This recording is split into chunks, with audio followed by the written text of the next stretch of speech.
¿De qué vamos a hablar hoy? Ajá, de la necesidad de un nuevo plan corporal.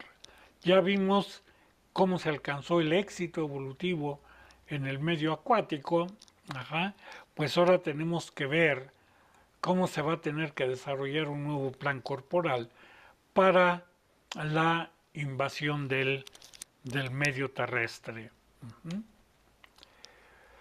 El paso del medio acuático al medio terrestre les presentó a los organismos grandes y fuertes problemas a resolver, ¿sí? Estos problemas tenían que ver con el soporte, con la locomoción, con la respiración, con la alimentación, con la desecación, con los órganos de los sentidos y con la reproducción. Ajá.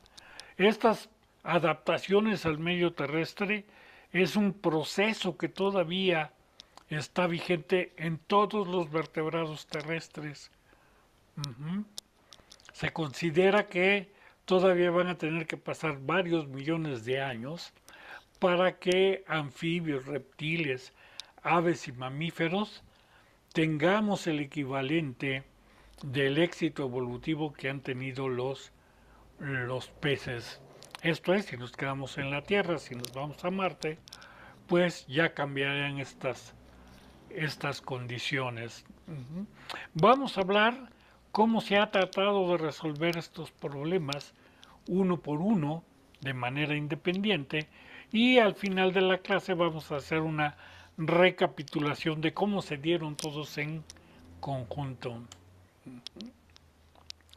Bueno, ¿por qué el soporte representaba un problema al invadir el medio terrestre? Ajá. Porque en el medio acuático, ajá, los organismos tenían que contender como una fuerza principal, que es la densidad, qué tan densa es el agua. Además, los organismos, todos, estamos formados mayoritariamente por agua, y entonces no había tanto problema. Ajá. Es fácilmente adaptable a la densidad, encontrar una densidad equivalente, pues no representaba tanto problema. El agua es mucho más densa que el aire y esto les permitía a los organismos acuáticos pues un soporte que podríamos decir más o menos adecuado. Pero al pasar a tierra firme hay diferencias fuertes entre lo que corresponde a la densidad del agua y el aire, ajá, y la densidad del aire. El aire es mucho menos denso. Recuerden que nuestro organismo está formado básicamente por agua y además eh, en el aire, en el medio terrestre, va a operar básicamente la fuerza de la gravedad. También opera en el agua, ajá, pero es un tanto aligerada, contrarrestada por la densidad del agua en la cual se mueve un organismo.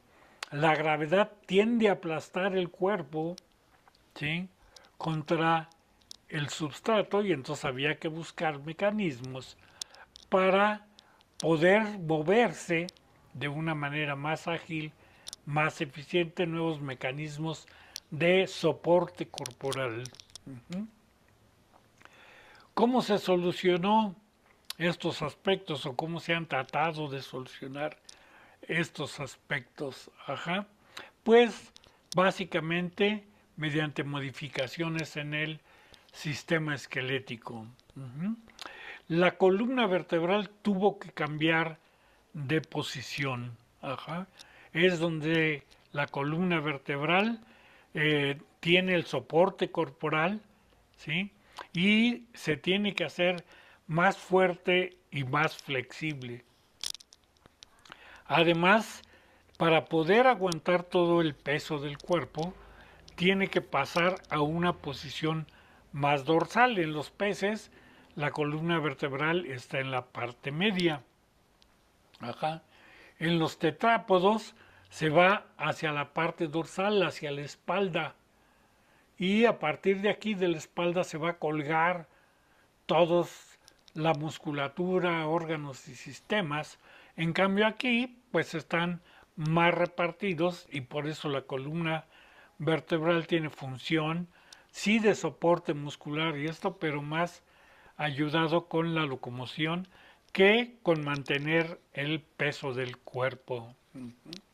Entonces, al pasar a tierra firme se tiene que cambiar de posición, llevarla al dorso del organismo.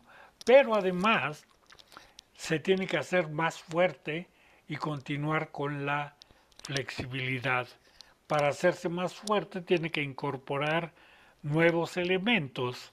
Entonces ya no vamos a tener una vértebra tan sencilla como la que tiene un pez, sino vamos a tener unas vértebras con una morfología, con una estructura más compleja. ¿Sí? Se van a tener que agregar nuevos elementos, fundamentalmente los intercentros y las cigapófisis. Aquí tienen ustedes un esquema, recordarán los arcos neurales, por aquí va a pasar la médula espinal, ajá. Aquí lo tienen ustedes de lado, aquí lo tienen de frente, por aquí pasa la médula espinal, el cordón nervioso, el arco neural, y vamos a tener el desarrollo de pleurocentros, ajá, elementos que se van a poner al lado del centro. Ajá. Aquí va a pasar la notocorda, y vamos a tener nuevos elementos de formación que son los intercentros. Aquí en azul. Vamos a tener las cigapófisis. ¿Qué son las cigapófisis? Pues son más o menos prolongaciones que se van a dar, ¿sí? Ya fundamentalmente la parte posterior de la vértebra. Ajá. Esta sería la cigapófisis, aquí. Aquí la ven, cigapófisis articular, que le va a permitir descansar a una vértebra sobre la otra. Y vamos a tener el proceso articular. La vértebra que estaría acá adelante, estas proyecciones, las cigapófisis, estarían descansando aquí. Ajá, en el proceso articular de la cigapófisis. Además se van a originar otros procesos, los procesos transversos, que van a tener que ver con el desarrollo de las costillas para darle soporte también a toda la cavidad abdominal. Las cinturas, que ya estaban presentes en los peces, se tienen que hacer más anchas y más fuertes. Ajá. Y también convertirse en unas estructuras de soporte para la locomoción en tierra. Ajá. La cintura pélvica, que antes estaba libre, recordarán, era una barra en los tiburones y una barra cartilaginosa en los tiburones y una barra ósea en los peces óseos, se va a unir con la columna vertebral, se va a conectar. Y la cintura pectoral se va a liberar para hacer más eficiente la locomoción. Si entonces la cintura pélvica se tiene que hacer más grande, ajá, formada de 3 huesos más desarrollados, el ilium, el isquion y el pubis. Entonces el pubis hacia la región anterior, el isquion hacia la región posterior y el ilion hacia la región superior. Aquí tienen ustedes una representación de Ictiostega, un fósil de anfibio, cómo funcionaba, ajá, la cintura pectoral para ayudarle a hacer estos movimientos que van a ser relevantes para poder desplazarse en tierra. Ujú.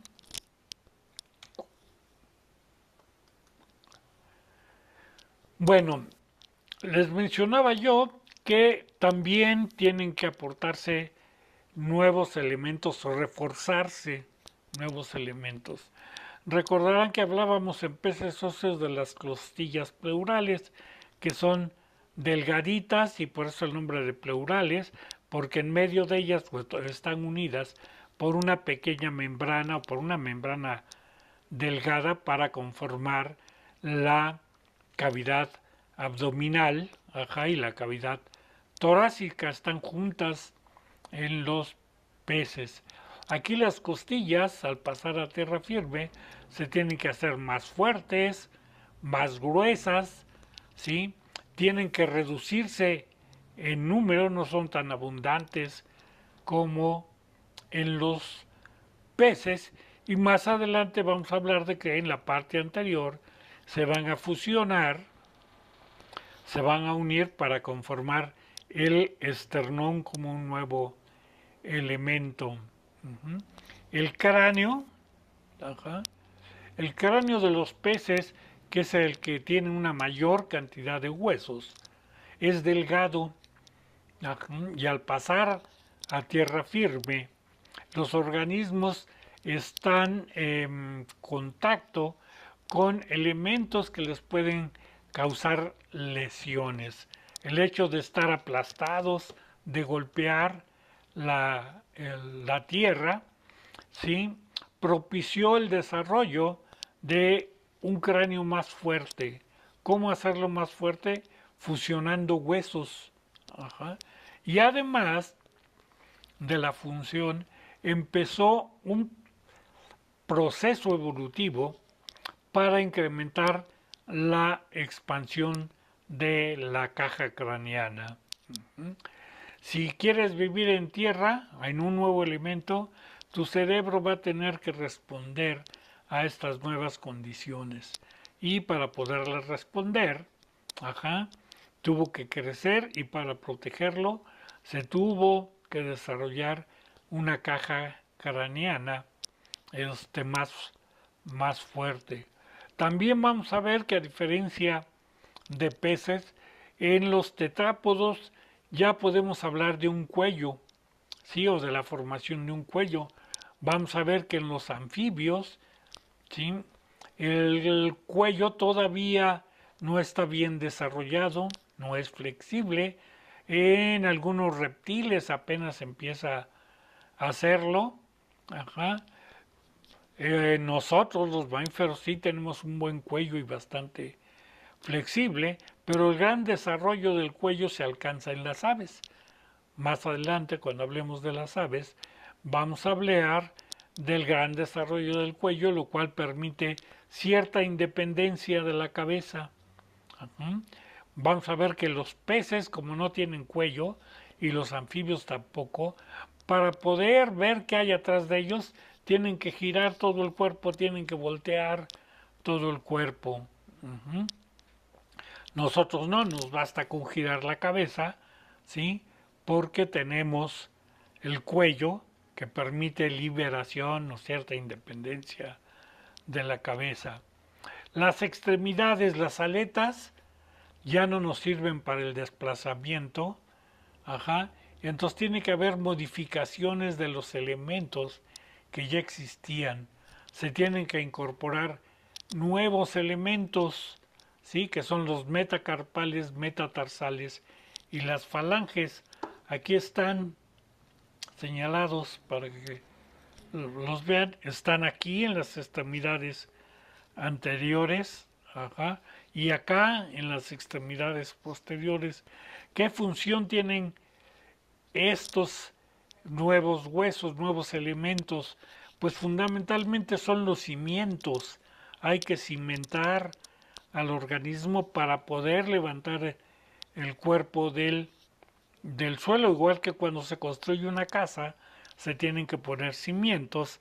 Igual lo mismo hizo la naturaleza varios millones de años antes de que empezáramos a construir casas, y casas con cimientos, ajá, para poder soportar más peso. También se tienen que reorientar y fijar la estructura de los huesos de las extremidades para poder levantar el cuerpo. Vean el resultado en esta animación de un esqueleto de un mamut al respecto del sustento, de la sustentación, del soporte del cuerpo, de la liberación de la cabeza, etcétera. Bueno, obviamente se tuvieron que dar modificaciones en cuanto a la locomoción. La ondulación del cuerpo en los peces, vamos a ver que se hereda para los primeros grupos que invaden la Tierra. Anfibios todavía tienen su locomoción con base en una ondulación del cuerpo, pero esta ondulación es muy eficiente y reclama un gasto energético muy alto cuando estás en tierra. Entonces, por lo mismo, esta ondulación se tiene que cambiar por un proceso más eficiente que es la tracción, algo como lo que estábamos viendo en el mamut de la animación anterior. Entonces, ¿cómo cambiar de la ondulación a la tracción? Pues otra vez se tuvieron que dar modificaciones esqueléticas aunadas de modificaciones musculares, no solo los huesos, sino también la musculatura. Ya los paquetes miotómicos uniformes que observamos en el cuerpo de los peces ya no resultan convenientes para moverse en tierra firme. Entonces, vamos a ver, vamos a profundizar en estos dos tipos de modificaciones. Las modificaciones esqueléticas, ¿sí? Bueno, los huesos se van a alargar, se van a fijar su número. Vamos a empezar con una gran cantidad de huesos, como los radios que estaban en las aletas. Los arcopterigios tienen una gran cantidad de elementos óseos en la parte carnosa de la aleta, y estos se van a tener que fusionar, perder, en algunas partes se van a tener que ensanchar y prevalecer para dar origen a las extremidades, y estas a su vez van a tener que conformar los dedos y los apéndices correspondientes. Aquí tienen ustedes los elementos proximales a la cintura pélvica, ¿sí? El húmero, perdón, a la cintura pectoral, no pélvica, el húmero, el radio, la fíbula, y gran cantidad de huesos que van a corresponder a esto que teníamos aquí, para dar apoyo. Van a ser los tarsos, los carpos, y el desarrollo de las falanges. ¿Sí? Como ven, aquí hay una extremidad pentadactilia, también esto se tiene que modificar el número de huesos, de dedos que se tenían.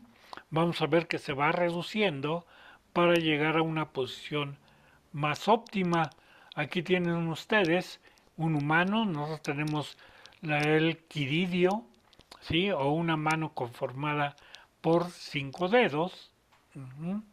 Después, en anfibios hay reducciones y modificaciones hasta llegar a los mamíferos, donde hay una gran reducción. Esta es de un cerdo, donde hay una gran reducción y fusión en el número de huesos. Las costillas también se tienen que modificar, ¿sí? Ahora pasan a ser costillas bicondilares. ¿Qué es esto? Que van a tener 2 cóndilos de articulación. En los peces son monocondilares, hay un solo cóndilo para articularse, para unirse a la columna vertebral. Aquí vamos a tener dos cóndilos, uno que va a ir a los intercentos, ajá, y otro que va a ir al proceso transverso de la vértebra. Entonces aquí tienen dos cóndilos, por eso lo de bicondilares en este esquema. Aquí pueden ver en esta fotografía los dos cóndilos de articulación, uno aquí, el otro acá. En esta se ve mejor un cóndilo, el cóndilo anterior, y el posterior queda un poco más abajo, el anterior, el posterior. Este es en un ave, ¿sí? Y obviamente el gran desarrollo de las articulaciones para que las extremidades sean libres, ajá, y se puedan mover libremente y ayudar a levantar el cuerpo del suelo. Aquí ven en una radiografía humana cómo se dan estas articulaciones, cómo se desarrollan, ¿sí? El húmero, aquí con la escápula, con la clavícula. Lo mismo sucede en el pie. Vamos a tener una gran cantidad de articulaciones para hacer más flexible, más ágil la locomoción. Como ya habíamos mencionado, la cintura pélvica se va a unir al esqueleto axial, se va a conectar, y esto también va a propiciar el desarrollo de las extremidades posteriores. A diferencia de los peces que se mueven por ondulaciones, como las que tienen ustedes aquí, los tetrápodos vamos a ser organismos de locomoción terrestre, de tracción terrestre. Vamos a tener el apoyo en las extremidades posteriores. Vean el gran desarrollo que van a tener las cinturas pélvicas y las extremidades para favorecer este desarrollo. Aquí tienen cómo están conformados estos elementos en un pez y cómo están en un tetrápodo. Cómo se van a fusionar, cómo se van a unir. Aquí está libre, aquí está unido, y esto va a permitir pues el gran desarrollo de las extremidades superiores para empujar todo el cuerpo. Las extremidades anteriores van a ser básicamente direccionales. Todo el empuje, toda la tracción va a estar dada, ¿sí?, por las extremidades posteriores. Aunado, como habíamos mencionado, al desarrollo de los huesos del esqueleto, se harán cambios en la concentración de la musculatura. Ya no son los paquetes musculares, típicos y uniformemente repartidos a lo largo del cuerpo que teníamos en los peces, que son los que van a causar la ondulación corporal, y se va a cambiar por la concentración de paquetes musculares. Vamos a tener gran concentración hacia las extremidades y una gran reducción, ¿sí?, comparativamente en la región abdominal, la región torácica. Sobre todo los músculos de las extremidades posteriores asociados a las extremidades posteriores van a ser los que más se van a desarrollar, por ser organismos de locomoción terrestre, porque se va a tener que empujar todo el cuerpo. Entonces estos músculos son los más desarrollados, los de las extremidades posteriores. Aquí pueden ver ustedes dos videos de las diferencias que hay entre la ondulación con la tracción. Aquí tienen ustedes cómo nada un pez, ya lo habíamos mencionado, contracciones metacrónicas de los músculos miotómicos. Se van contrayendo de adelante hacia atrás, se va ondulando y así es como nada el pez. Vean, son salmones arrastrados, bueno, que están nadando en contra de la corriente.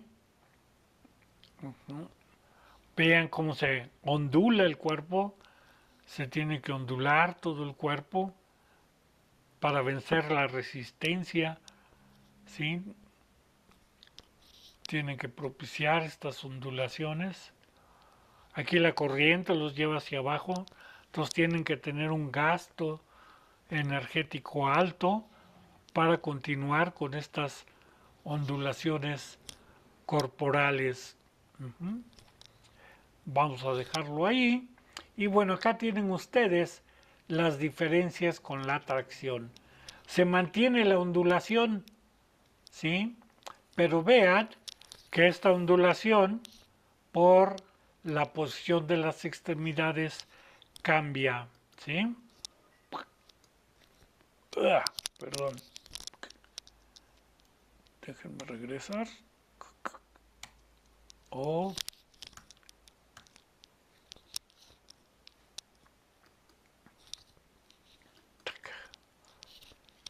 Vean ustedes aquí cómo va a caminar este organismo. Vean la flexión, vean cómo están las extremidades pegadas al cuerpo y vean la ondulación del cuerpo. Cómo va haciendo este esquema, ondulando el cuerpo. En menor grado que como lo hace un pez. Pero esto, la gran locomoción terrestre, el gran desarrollo de las patas traseras, le permite una locomoción de este tipo, le permite levantar el peso corporal y tener una mayor actividad, un mayor impulso de lo que puede tener un pez. Véanlo con mayor detalle, vean la posición de las extremidades, cómo van pegadas al cuerpo al inicio de la locomoción y después cómo se separan estas extremidades. Vean cómo la dobla pegada al cuerpo. ¿Sí? Va totalmente pegada al cuerpo, gasta energía para levantarla, continúa con este proceso de ondulación, pero con mucho menor fricción. Y luego pasa a una tracción terrestre, una tracción trasera, perdón, con las extremidades anteriores como para amortiguar y para direccionar al organismo.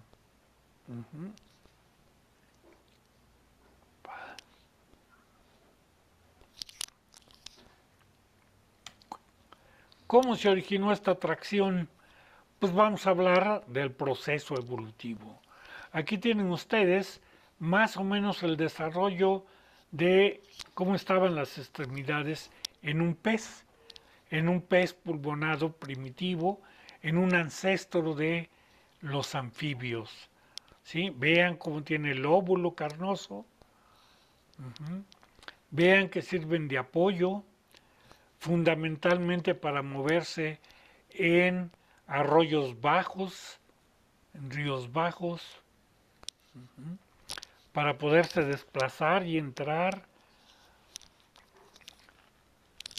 a zonas un tanto pantanosas y poder invadir el medio terrestre, pero vean que sigue la gran ondulación para poderse desplazar.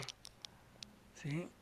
Entonces, a partir de estas extremidades que vamos a encontrar en los anfibios primitivos o en los antecesores de los anfibios, pues fue como se fue originando la tracción.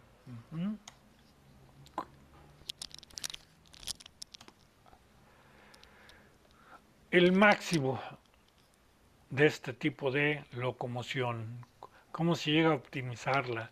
Vean al chita, al vertebrado terrestre más veloz, vean cómo dobla la columna vertebral.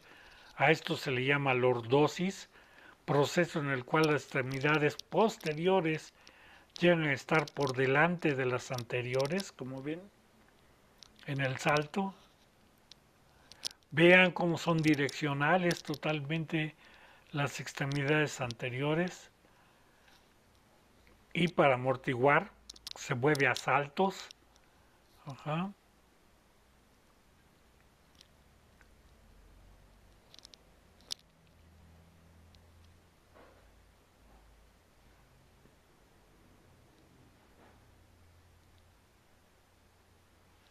Vean como para cambiar de dirección lo hace con las extremidades anteriores.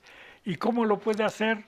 Pues una serie de adaptaciones, como vamos a tener un mejor proceso respiratorio, una mejor irrigación, un corazón más grande. Esto les va a permitir tener una mejor movilidad y tener acceso a nuevas fuentes de alimento.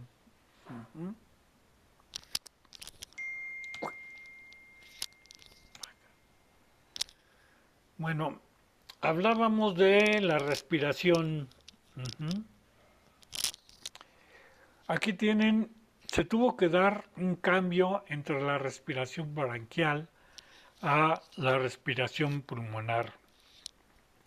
Y esto implica muchos aspectos de carácter fisiológico. Aquí vamos a mencionar solo los más generales. Ajá.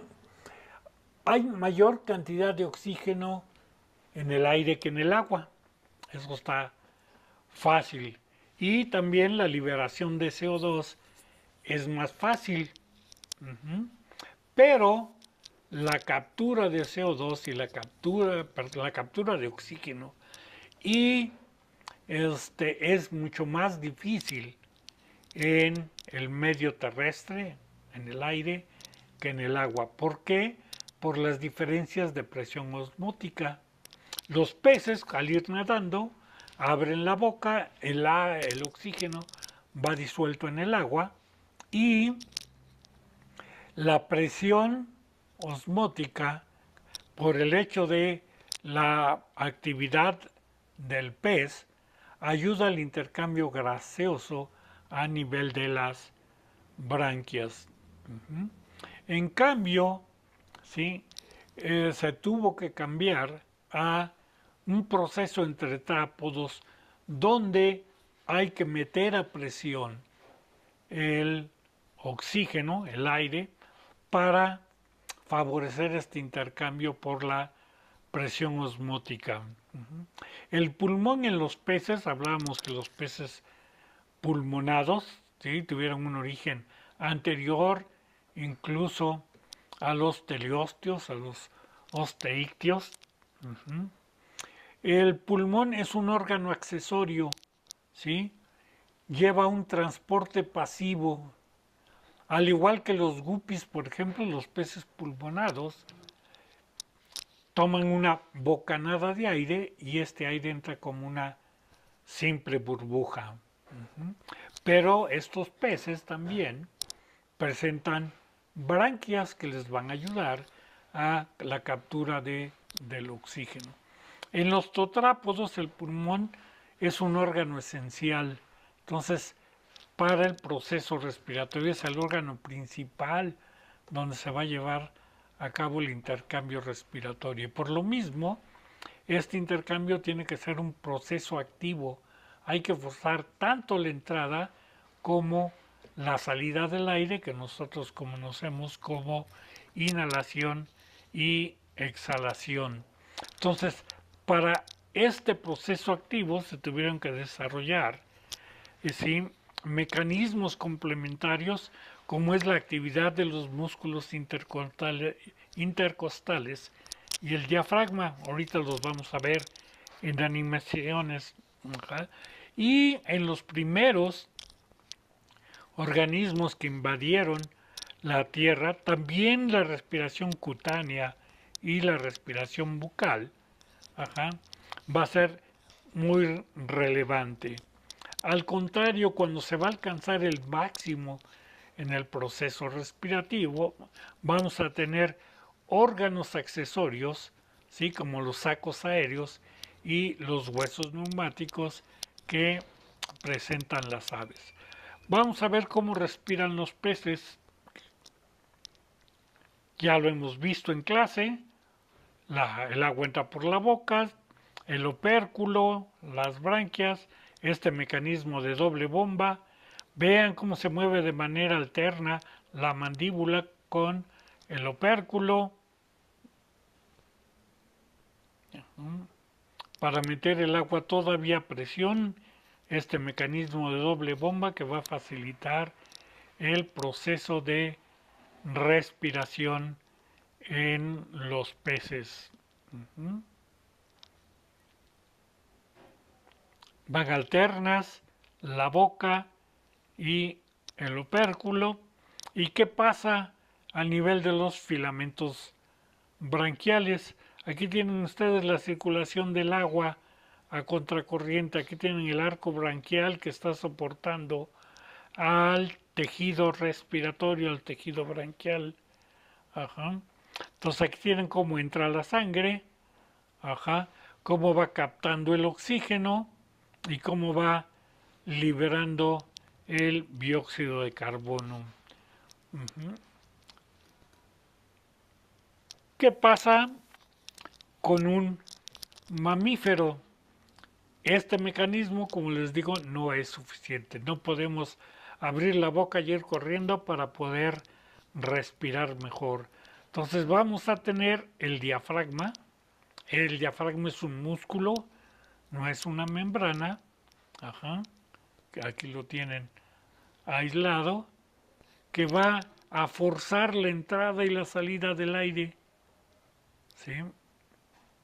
A medida que sube y baja el diafragma se va a expander nuestra cavidad torácica o se va a comprimir. Y esto va a ser ayudado por los músculos intercostales para favorecer un intercambio respiratorio más adecuado. La única cuestión con nosotros es que hay mezcla de aire, oxígeno con dióxido de carbono, dado que tenemos un sistema cerrado de respiración. El diafragma hace las veces de un pistón para subir y bajar, los pulmones para ensancharlos y bajarlos. Y por eso nada más el 25% de nuestros pulmones va a ser donde realmente vamos a respirar. El resto va a ser una estructura de almacenamiento. ¿Almacenamiento de qué? De dióxido de carbono. Más adelante vamos a hablar de el porqué de este mecanismo.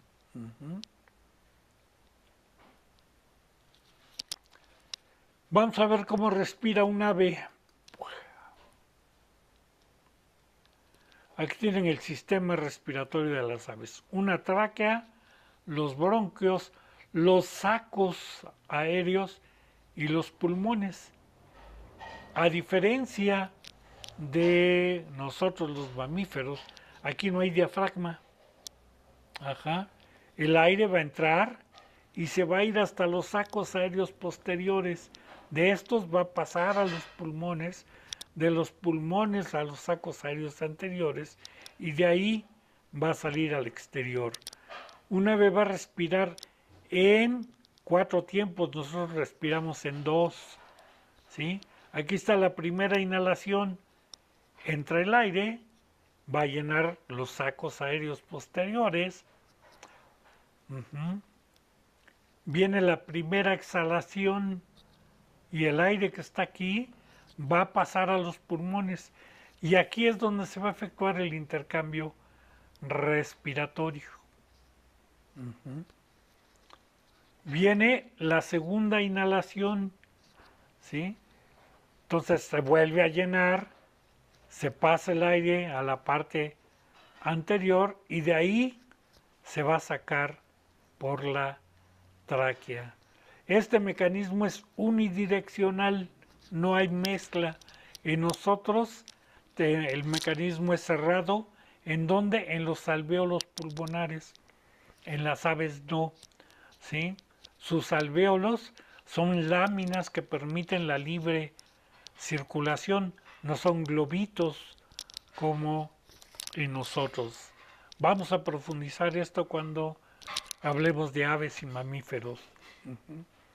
La alimentación también se tuvo que cambiar el proceso de alimentación. Se tuvo que pasar de una succión branquial a una deglución activa. Antes se jalaba el agua, ¿sí? Se filtraba esta agua, se capturaban las partículas en suspensión. Ahora no, ahora hay que tragarlas, hay que meterlas a fuerza.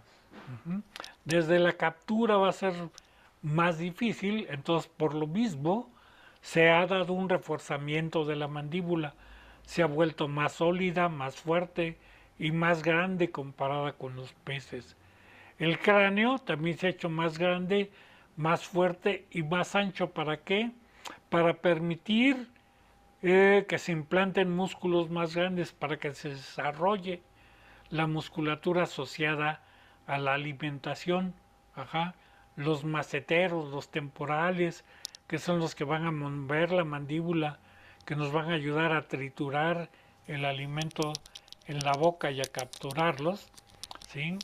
Se desarrollan más porque hay un cráneo más ancho, una mandíbula más ancha. Vamos a tener un desarrollo de la lengua en los peces, desde los tiburones.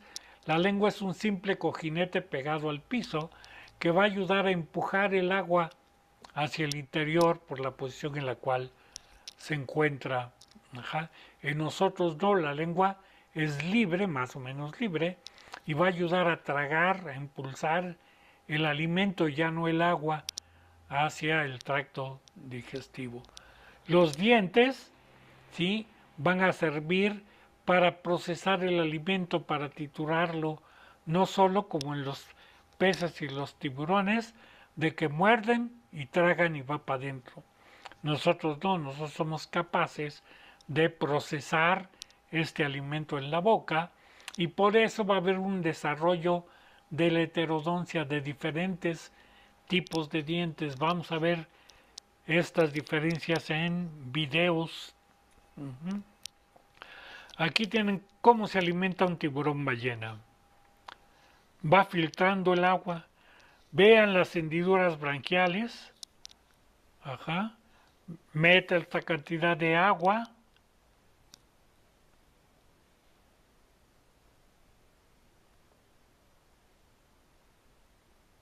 Mete gran cantidad de plancton.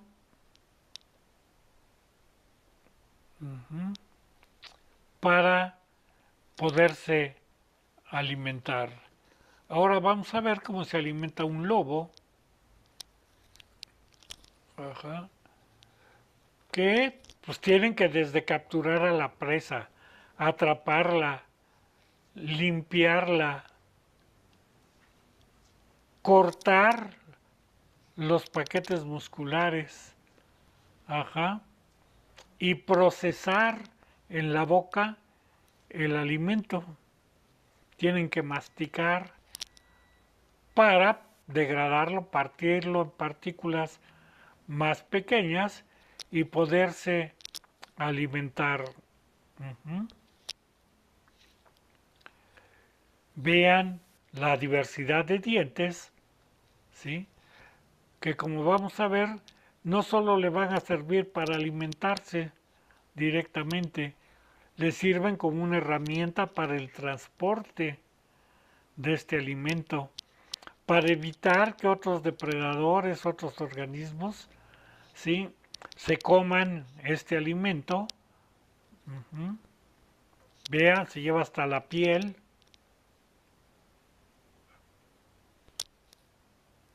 Y esto con el fin de alimentar a sus cachorros, de enseñar a sus cachorros, va a almacenar el alimento.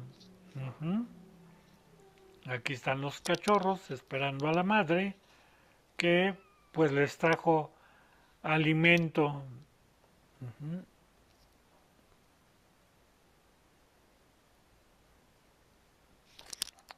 Bueno, sigamos. La desecación. Obviamente en el medio líquido los organismos no tenían problemas con la desecación. Ajá. Pues hay agua hasta para aventar para arriba. El problema es cuando se pasa a una atmósfera deshidratante.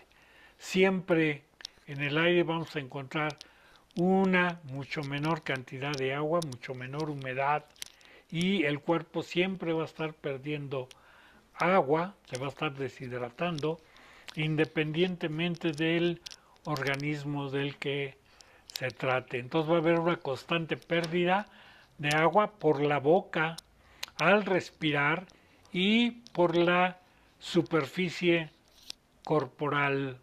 Uh-huh. Pocas veces somos conscientes de la gran cantidad de agua que perdemos. Una manera de hacer evidente esto es cuando hace mucho frío. Ajá. Esta persona que tienen ustedes acá está exhalando y vean la gran cantidad de agua que está perdiendo en el proceso de respiración. Aquí tienen ustedes la imagen de un caballo, ajá, que corrió, se agitó y vean la gran cantidad de agua, de vapor de agua que está perdiendo por sudoración. Uh-huh. Entonces, para evitar esta pérdida de agua por el alimento, por la actividad, por la superficie corporal, los organismos tuvieron que desarrollar varias soluciones para adaptarse al medio terrestre. ¿Cuáles fueron? El desarrollo de cubiertas protectoras, uh-huh, escudos óseos, como los que se presentan en las tortugas, en los armadillos, en algunos reptiles, ajá, escamas como las que van a tener las aves y también algunos reptiles y una gran cantidad de células productoras de queratina, que es lo que tenemos nosotros los humanos. Aquí tienen la epidermis y todo esto que ven aquí en rosa clarito, casi blanco, corresponde a células muertas queratinizadas, que son generadas aquí, en este estrato, en el estrato germinativo, ¿sí? Y se van muriendo y van formando capas de queratina cuya función principal es aislar al cuerpo. Uh-huh. También se desarrollaron membranas especializadas como la membrana nictitante de los ojos de las aves y de algunos reptiles. En nosotros está reducida a lo que le llamamos la niña del ojo, es lo que queda de una membrana nictitante. Pero aquí tienen ustedes una secuencia fotográfica en un buitre real. Esta es la membrana nictitante. Se corre aquí hasta la mitad del ojo y aquí está cubriendo totalmente el ojo. ¿Cuál es la función de esta membrana nictitante? Humedecer el ojo. Ajá, ayudarle con la pérdida de agua. Uh-huh. Protegerlo contra la deshidratación, ¿sí?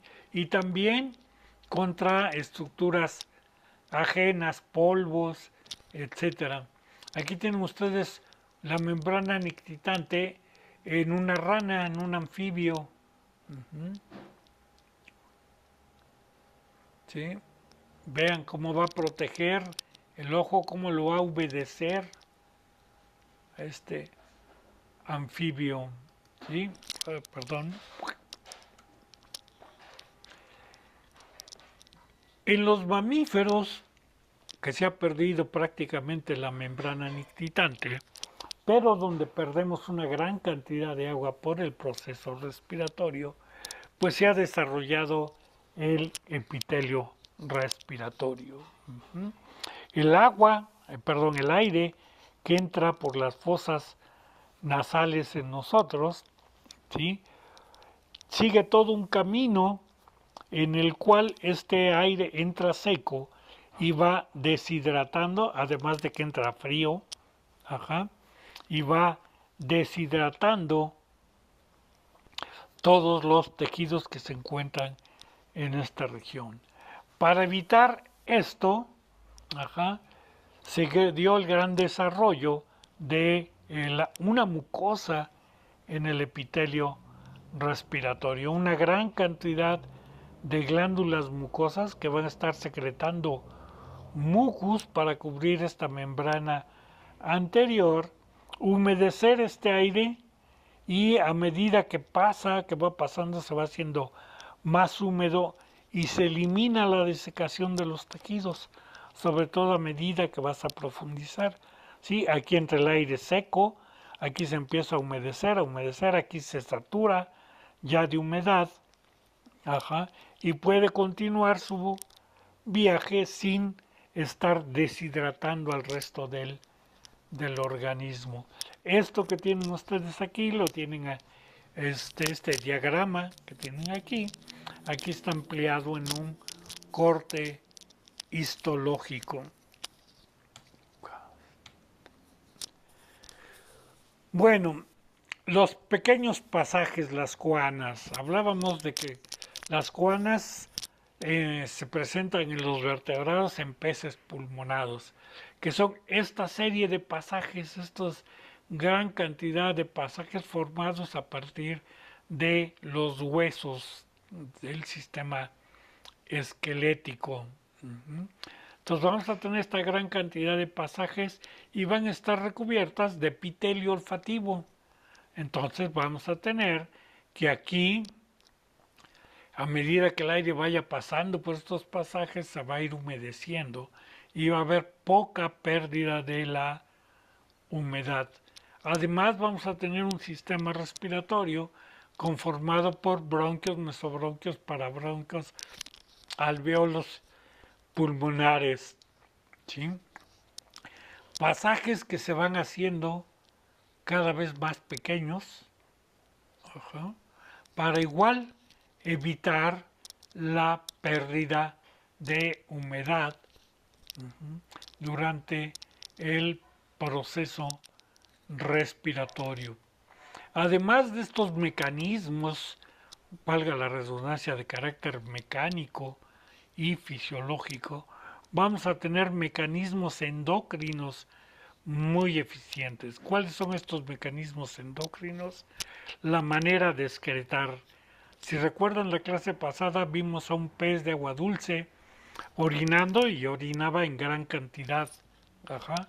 Pero los peces de agua marina es difícil ver que orinan porque tienen que retener una gran cantidad de agua, una gran cantidad de agua y expulsar las sales. Lo mismo sucede con los organismos terrestres. Ajá. Y vamos a tener que el organismo, entre más condiciones extremas, los organismos desérticos, por ejemplo, o organismos que viven cerca del agua o del mar, van a presentar grandes asas de Henle. ¿Qué son? Estas son las asas de Henle. ¿Qué función tienen? Reabsorber agua. Ajá, expulsar sales y reabsorber agua. Entonces vamos a ver que muchos de los vertebrados, aquí tienen ustedes las aves, los reptiles, van a excretar directamente ácido úrico. Lo blanquizco se debe a cristales de ácido úrico.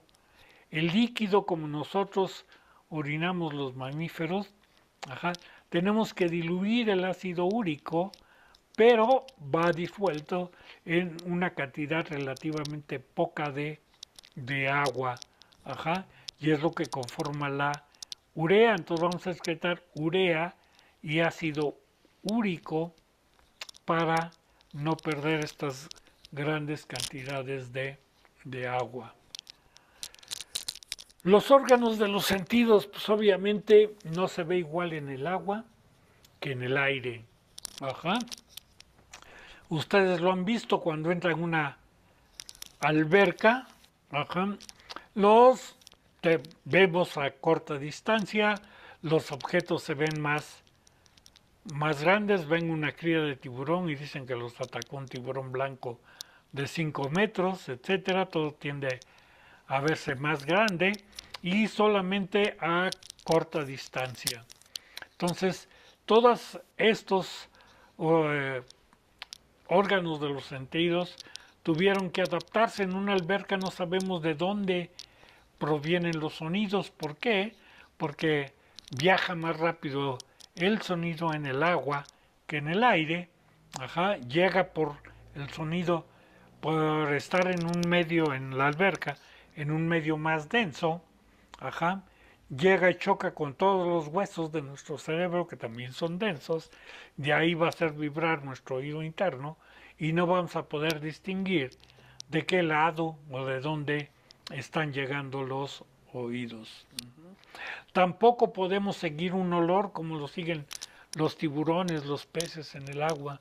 Entonces todo esto se tiene que cambiar al pasar al medio terrestre. Ajá.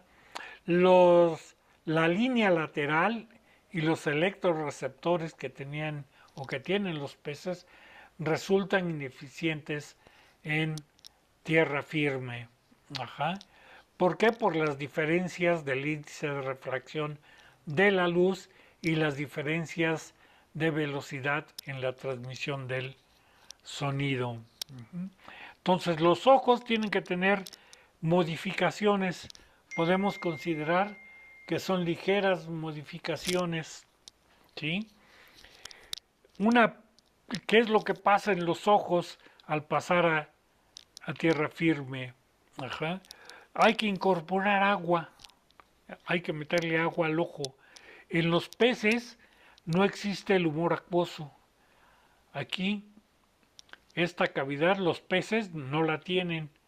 Ajá, la córnea está pegada al iris, por eso es que los ojos de los peces son redonditos, son muy redonditos, parecen caniquitas.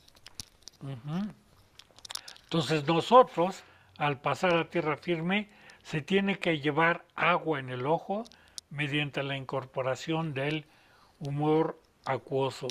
Otra cuestión es que en tierra firme va a tenerse que dar cambios en el enfoque para poder ver de lejos y para poder ver de cerca. ¿Cómo le hacemos? Pues deformando ligeramente el ojo. Ajá, vamos a tener músculos asociados que van a contraer el ojo o lo van a alargar, lo van a liberar. La mayoría de la gente cuando es letra chiquita, ajá, tendemos a pegarnos el escrito donde está esta letra pequeña y hacer lo que se llama chinitos, ¿sí? Hacer los ojos más alargados lateralmente para poder enfocar. Al revés, cuando queremos ver algo distante, se abren mucho los ojos, ¿sí? Se recupera esta forma más redonda por la posición que tiene nuestro iris, el cristalino, y donde va a quedar nuestra fóvea o mancha amarilla, que es la que va a recibir la luz. El olfato, pues vamos a tener que disolver los olores del aire en agua. ¿Cómo le hacemos? Por el mucus. Entonces vamos a tener un gran desarrollo de las mucosas y gran cantidad de sensores en estas asociados al epitelio olfativo. Entonces llega el aire, ¿sí? Se diluye en este mucus y la gran cantidad de sensores que tenemos, ¿sí? Van a captar los olores, pero ya disueltos en la humedad del mucus.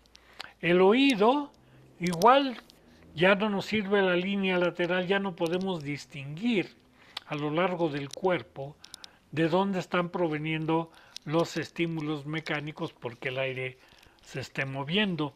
Entonces, el oído va a jugar un papel principal en nosotros como órgano de la audición. En los otros grupos, la función principal del oído era el equilibrio. Recuerden, tiene dos funciones, el equilibrio y la audición. Ajá, entonces nosotros vamos a tener ya la función auditiva más marcada en nuestro oído. Vamos a conservar el oído interno con sus tres canales semicirculares para y sus otolitos para indicarnos nuestra posición con respecto al medio, pero vamos a tener adaptaciones, ¿sí? Como es el tímpano y el desarrollo de tres huesecillos en los mamíferos. Si esto se da hasta mamíferos en reptiles, anfibios, reptiles y aves, hay solo uno que recibe el nombre de columela y nosotros vamos a tener tres, ¿sí? Para poder distinguir o tener una mejor audición o una audición más fina por la vibración del aire en estas estructuras. La orientación pues siguen los desarrollos de los canales semicirculares, pero a diferencia de peces, nosotros tenemos el cuello. Esto va a permitir la liberación del cráneo, y vamos a poder percibir mejor nuestra posición con respecto al medio ambiente que nos rodea. Nosotros vamos a poder ver, debido a que tenemos liberado el cuello, hacia arriba, ver hacia abajo, a los lados, derecha, izquierda, incluso hacia atrás. Entonces vamos a tener un mejor desarrollo de los canales semicirculares del cuello y obviamente esto va a acarrear todo esto junto, modificaciones en el sistema nervioso central. Vamos a tener un mayor desarrollo del telencéfalo, que en mamíferos va a constituir la corteza cerebral. La reproducción. Vamos a ver que los primeros tetrápodos, los primeros que invadieron el medio terrestre, ¿sí?, conservan el patrón general de peces, una fecundación externa y una gran cantidad de huevecillos. Pero para poderlo hacer, pues tienen que reproducirse en el agua. Ajá. Todavía los anfibios no han logrado superar esta etapa evolutiva y tienen que reproducirse en el medio líquido. Además, esto va a implicar el desarrollo de metamorfosis, de etapas, de una vida acuática que generalmente son periodos largos con una respiración branquial. El problema de la reproducción en tierra firme fue resuelto por los reptiles. Los reptiles es el primer grupo que va a presentar fecundación interna y el desarrollo de un huevo amnioto, un huevo que también, como vamos a ver más adelante, se llevó el agua consigo para el desarrollo del embrión y contrarrestar contra la desecación. Ya no es necesario la fertilización externa. ¿Por qué? Porque la hembra se va a quedar con los huevecillos y vamos a tener una fertilización interna. Pues como ven, todas estas adaptaciones al medio terrestre representan un problema bastante complejo. ¿Cómo se dio la conjunción de todos estos cambios? ¿Sí? Antes se consideraban que estos cambios habían sido secuenciales, prácticamente uno después del otro. En la medida que se ha venido profundizando en el conocimiento y cómo opera la evolución, ¿sí?, hay que considerar muchísimos otros aspectos de cómo se dieron estos cambios de manera conjunta. Aquí hemos visto las partes más básicas, ¿sí? Pero vamos a poner como ejemplo la respiración para que vean lo complejo que pudieron ser estos procesos, ¿sí? ¿Cómo se eliminaron las branquias? ¿Por qué se eliminaron las branquias? ¿Cómo se dio la formación y el desarrollo del pulmón? Ya vimos que en peces hay branquias y hay vejiga natatoria o pulmón. El pulmón como un órgano accesorio, pero ¿cómo se pierden las branquias? ¿Por qué no se creó un proceso que ayudara al mantenimiento de las branquias? ¿Cómo se dio el cambio de succión y expulsión del agua a inhalación y exhalación de gases? Antes era agua, ahora tenemos gases. Son medios muy diferentes. Ajá. Y como ven, la forma, más o menos la estructura, se ha mantenido durante el desarrollo evolutivo, pero ¿cómo cambia la función? ¿Sí? Entonces, hubo que resolver estos problemas de las diferencias de presión osmótica entre el agua y el aire. Pero ¿qué fue lo que los ocasionó? El simple hecho de salir a tierra, pues no te va a crear un diafragma, no te va a crear músculos intercostales, ¿sí? Para poder favorecer tu intercambio respiratorio. Igual se tuvieron que dar modificaciones en la musculatura, los músculos intercostales, bueno, estos ya se tenían, pero ¿y el diafragma? ¿Cómo se da la formación de un músculo interno para favorecer un proceso respiratorio? También tuvo que haber modificaciones esqueléticas en el proceso respiratorio. ¿Sí? ¿Por qué el esqueleto? Por la caja torácica. La caja torácica de los peces es un tanto más rígida comparada con la de los tetrápodos. Entonces, las costillas se tuvieron que hacer más flexibles, se tuvo que desarrollar el esternón. ¿Cómo se llevó a cabo todo este proceso? Y todavía, si nos vamos a aspectos más bioquímicos, modificaciones en la captura del oxígeno. Se tuvo que haber cambiado el tamaño, la estructura y la cantidad de los eritrocitos. Ahora, todo esto junto, pues es bastante complejo o difícil de explicar, difícil de entender. Ajá. Entonces, ¿dónde buscar ejemplos o antecedentes de este proceso? En los anfibios, en los peces pulmonados, en otros. Aquí tienen ustedes una salamandra. Ajá. Y se consideraba, pues, que las salamandras, estos anfibios, podían, al estudiarse, poder resolver algunas de estas preguntas. Ajá. Esta salamandra que tienen ustedes aquí pasa la mayor parte del tiempo en el agua, ¿sí? Y presenta ciertas adaptaciones, pues, para poder pasar un tiempo en tierra firme. Pero, para poder explicar todos estos cambios con lo que se conoce de la anatomía y la fisiología de los anfibios, pues, no ha funcionado. Luego tenemos ahora los peces pulmonados.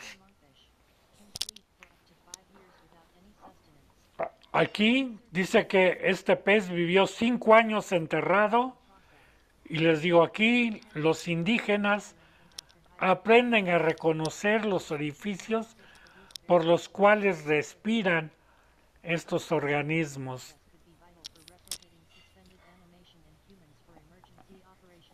Ajá. Se consideró que estudiar los procesos de cómo hibernar, de cómo estivar más que hibernar, cómo sobrevivir a una sequía como esta, podía funcionar para tratar de explicar los adaptaciones al medio terrestre. Ujú. Vean aquí cómo van a sacar un pez pulmonado.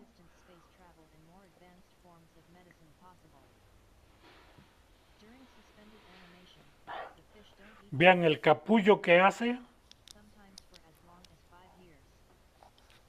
Y cómo se puede vivir hasta 5 años dentro de este capillo, dentro de este capullo, y después salir para podérselo comer. Lo utilizan estos organismos. Y hay algunos que llegan a medir hasta 2 metros de largo. Ajá. Pero tampoco estudiando estos peces pulmonados se ha podido encontrar una respuesta más adecuada, más confiable de cómo se dieron estos cambios, cómo sucedieron. Ujú. Déjenme. Oh,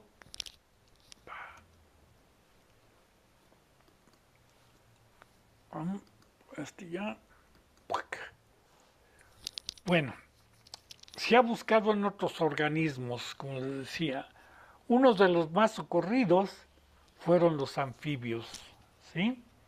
Y se agarraron a las salamandras como el modelo para explicar el proceso evolutivo. Ajá. Entonces, el tipo de locomoción de la salamandra, de el tener una respiración pulmonar, el ser un depredador, el tener una ligera cubierta contra la desecación, ¿sí? Estas modificaciones drásticas y esta fecundación externa agarraban como organismo típico a la salamandra y se proponía que las presiones de selección y la expresión génica aunada había favorecido el desarrollo de todos esos procesos. ¿Qué pasa ahora? Si ha cambiado de arquetipo, de organismo, ajá, en el cual buscar cómo se dieron estos procesos, ¿sí? Ahora, uy, déjenme ver. Bueno,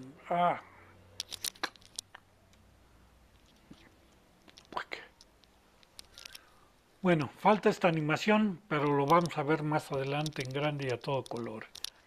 Ahora, en lugar de las salamandras, se utiliza este organismo como el arquetipo para tratar de explicar, ¿sí?, las adaptaciones al medio terrestre. En lugar de hablar de presiones de selección que favorecieron la expresión génica, ahora se habla de que los organismos debieron de tener preadaptaciones, ¿sí?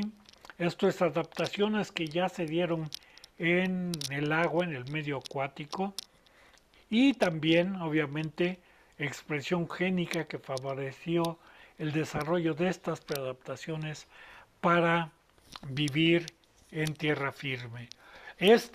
Ahora se le llama el pez de lodo, el pez saltador del lodo, este organismo que tienen aquí, que habla de una respiración cutánea más el desarrollo de una respiración pulmonar al mismo tiempo. En la salamandra se hablaba de un paso rápido, brusco, ajá, favorecido por la selección natural. En la alimentación, en lugar de ser un organismo depredador, ¿sí?, se pasa a la microfagia o se continúa con la microfagia. La depredación se va a desarrollar después. ¿Cómo resolver el problema de la desecación? Pues con cubiertas o piel bucosa. Sí, ahora se dice que no. Ahora se resolvió principalmente con base en patrones conductuales. ¿Cómo se dieron las modificaciones en los órganos de los sentidos? Se consideraba que debieron de haber sido drásticas, ¿sí?, como se presentan en una salamandra, ahora no. Ahora se considera que debieron de haber sido modificaciones leves como las que se observan en este mudkeeper. Estos peces no hay en América. Ajá. Luego, la fecundación. La fecundación siguió manteniéndose por la reproducción externa. Uh-huh. Un estudio reciente tratando de buscar algunos de estos elementos se encontró que hay 33 familias de peces con comportamiento anfibio. Aquí las tienen. Ajá, son las marcadas en verde. Perdón, son las marcadas en rojo. ¿Sí? Las que son verdaderamente anfibios. Y en verde, los que son levemente anfibios. Recuerden, estos son los 45 órdenes de peces. Todo esto. Uh-huh. Y aquí tienen ustedes señaladas a estas 33 familias que tienen un comportamiento anfibio, ya sea leve o sea estrictamente anfibio. Uh-huh. Entonces no es de extrañar que si hay peces anfibios, peces que viven en el medio ambiente terrestre, pero muy cerca del agua, estos organismos ayuden a entender qué pasó con la evolución hacia el medio terrestre. Aquí tienen ustedes un video para que vean cómo se comportan estos organismos y por qué ahora se consideran como el arquetipo para entender estas adaptaciones al medio terrestre.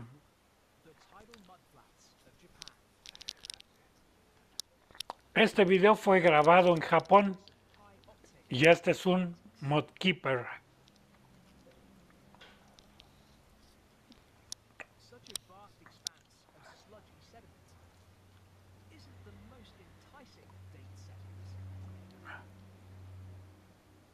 Vean, sigue teniendo respiración branquial, pero también pulmonar.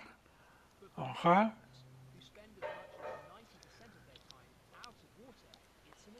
Ahora estos peces pasan más del 70% en tierra firme.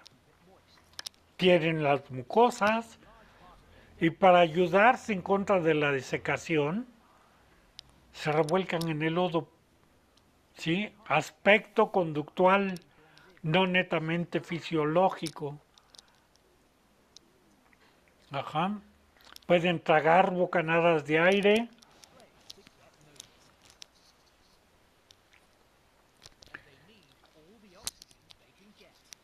Y ahorita van a ver un despliegue de cortejo y por lo mismo necesitan una gran cantidad de oxígeno para poderlo hacer. Entonces, como vieron, tomó una bocanada de aire amplia o la toma cuando empiezan sus aspectos del cortejo.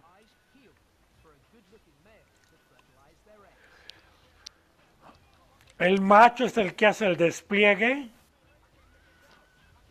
y las hembras lo observan.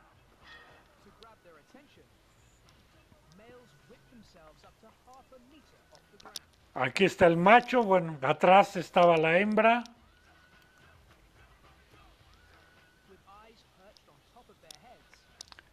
Vean la posición de los ojos para poder observar este cortejo.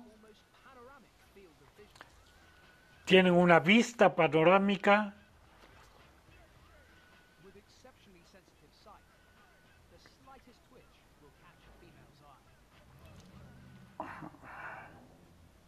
Entonces, todas estas preadaptaciones que se presentan en este pez se consideran que pudieron haber sido algunas de las preadaptaciones que se dieron para la invasión al medio terrestre. ¿Cómo pasó el intercambio al medio terrestre? Ajá. Entonces, ¿qué modificaciones y en qué secuencia? Pues lo más probable es que hayan sido simultáneas. Ajá.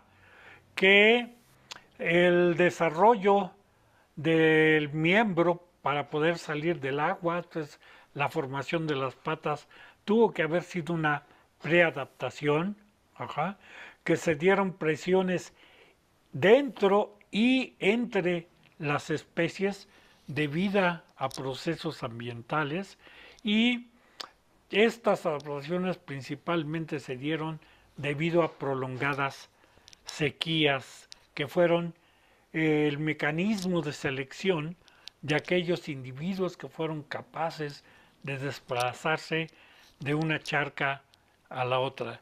¿Cuándo?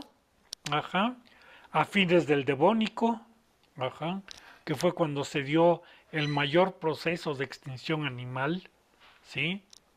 Entonces, se empezó a consolidar el proceso de enfriamiento de la Tierra y que afectó fuertemente a la vida, a los oceánicos. Entonces estas fueron presiones de selección que actuaron sobre estos organismos ya preadaptados, donde esto ya fue superado, pero lo tenemos marcado en el programa, donde se dio, hay dos teorías, la de Romer, el padre de la paleontología, ajá, que dijo que esto se dio en el agua de mar, ajá, y que bajaron el oxígeno en el agua de mar y los peces se vieron en la necesidad de salir a las zonas costeras y de viajar y evitar la desecación para buscar charcas más grandes en las cuales poder alimentarse y sobrevivir.